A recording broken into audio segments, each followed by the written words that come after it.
Hi, my name is Gibson, and I'm presenting my presentation on inner city education.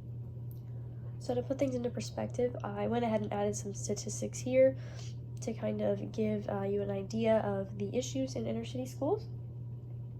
In a study on 50 inner city school districts, the following information was found. 1 in 4 students in 9th grade in 2009 did not graduate high school. In comparison to the school's state performance, less than a third of the city school districts out of the 50 improved in math and reading proficiency during this 3-year study, and less than 10% of students took advanced classes in 29 out of the 50 inner city school districts. Graduation rates are also a very big issue when it comes to inner city schools. When looking at graduation rates of urban cities, the graduation rates are much lower than the suburban surrounding school districts.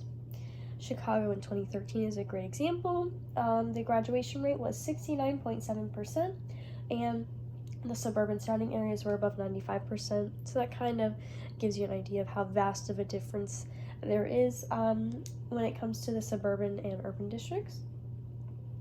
In Philadelphia in 2013, 70.3 was the graduation rate, while all other suburban areas outperformed this graduation rate percentage.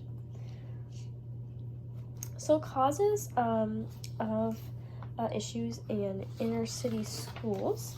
So a lack of funding is a very prominent issue when it comes to inner city schools. Urban districts have approximately $2,100 less than the suburban surrounding districts per student. Local revenues are a major element when it comes to funding and resources for public schools. So the lower the income area, the lower in the district, if it's in a lower income area, then the local revenues are lower. District property taxes are also a very big component of the local revenue. So if the district is in a lower income area, they have a lot less funding and resources provided for their public school systems. Students from poor districts that struggle with a lack of funding also lose out on academic services that contribute to the success of the students. Therefore, when efficient funding is provided to schools, these schools have a better, the students have a better success rate. Overcrowding is a major issue when it comes to inner city schools. Freshmen in inner city schools are 12.5 times more likely to be in a crowded class. Overcrowding disproportionately affects minorities and those of lower income homes, which is very prominent in inner city schools. An example of this in New York, around 95% of students in grades kindergarten through 3rd grade are going to school in overcrowded classrooms.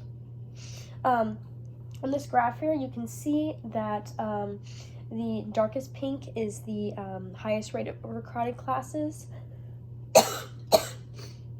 Excuse me. And the lightest color is states with the least overcrowded schools. So California, Nevada, and Arizona are some great examples of states that definitely do struggle with the issue of overcrowding in schools. We've addressed that a lack of funding and resources definitely contributes to the issues in inner city schools. So some of the effects of that is academic inequality. It has been found that both impoverished schools that are predominantly white and impoverished schools that are predominantly black both have the same achievement issues academically. So this is definitely an issue with funding and resources. So where that academic inequality comes into play, school districts in lower income areas receive less funding and resources, which can lead to an academic gap. In a study where over 200 million state accountability test scores were evaluated, it was shown that school districts that were a higher income were a year ahead in proficiency when compared to the lower income school. Students will not only miss out on academic achievement, but they'll also miss out on some life skill areas. So financial literacy is a great example of this. I know that at my high school, it was a requirement to have a financial literacy course. In inner city schools, only material that is going to be tested on standardized tests is prioritized. Therefore, life skill areas such as financial literacy does suffer. Only 1 in 5 teachers feels qualified to teach a class on financial literacy in inner city schools. So students definitely do miss out on some life skill areas, not just academically. So we've already addressed that overcrowding is definitely a prominent issue in inner city schools. So some effects of overcrowding. Specialized rooms may not be able to be used. Some types of specialized rooms are labs or libraries. Every room must be multi-purpose in an overcrowded school. Because of the vast amount of students, every room has to be used. A student's ability to pay attention is also reduced when in an overcrowded classroom. Due to the vast amount of students, there's a lot more room for distractions to come about. A student can also suffer academically. A student's reading achievement level can be negatively affected by overcrowding. And then climate-wise, research has shown that an increase in bullying and violence in schools has happened where the overcrowding is present. And then there's a higher rate of absences at schools with overcrowding issues than those that do not have overcrowding issues. And then access to specialized or advanced programs is limited. Advanced programs can be AP, IB courses, things like that. And then now that we know all of the issues that there are, the effects of them, there has to be some sort of reform.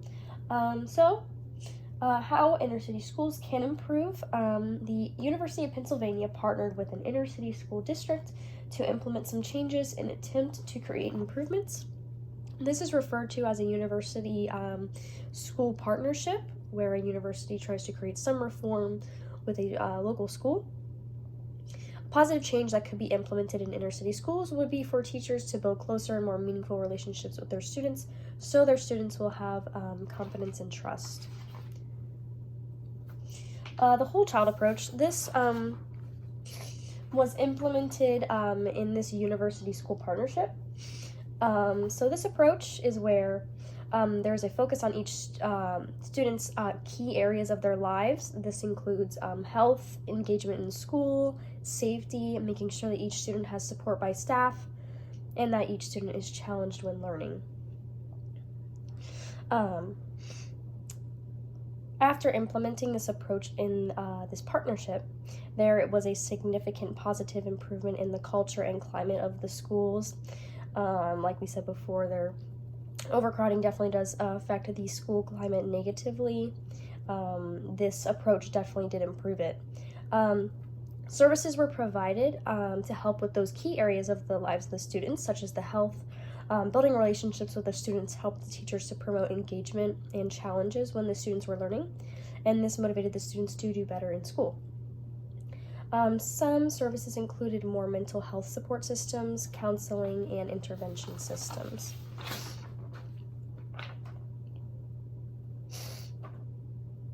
All right, so funding is an important aspect when it comes to education. By creating a progressive tax code, tax revenue will increase when wealthier citizens are taxed at a more appropriate higher rate. This will help to bring funding to the public school systems. Like I said before, local revenues, public school systems are highly dependent on local revenue, district property taxes. So if there's a progressive tax code implemented, this can definitely help to increase the funding for schools. Also, increasing the funding for teachers will also help.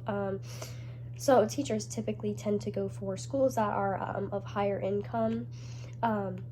So increasing funding for inner city schools for their teachers can create a higher number of qualified teachers and just a higher number of teachers in general. And then preventing overcrowding is one reform to help close the achievement gap in inner city schools that are overcrowded. Creating class size limits will definitely help. That can help to reduce the distraction that comes about any bullying or violence. So making sure that the increasing school enrollment rate matches up with the construction. So naturally, if the school enrollment rate increases, it would be beneficial for construction to balance out that rate as well. Rezoning, that can help to where there will be a limited number of homes to be designated in an area to help to reduce the likelihood of overcrowding to happen at that local school. And then adopting an adequate public facility ordinance. This is an ordinance that can limit the number of homes in an area to be built and can stop a home from being built in any area if that will pose as an issue to cause overcrowding at that public school, that local school rather. So that ordinance definitely can come in handy when it comes to trying to reduce overcrowding. So some conclusions here. Inner city schools suffer greatly with issues such as funding and overcrowding. Academic achievement and school climate is negatively affected, such as graduation rates, bullying, violence, things like that. Reforms can be placed to increase funding, focus on all the needs of the students, such as the whole child approach, and to help reduce the issues of overcrowding, such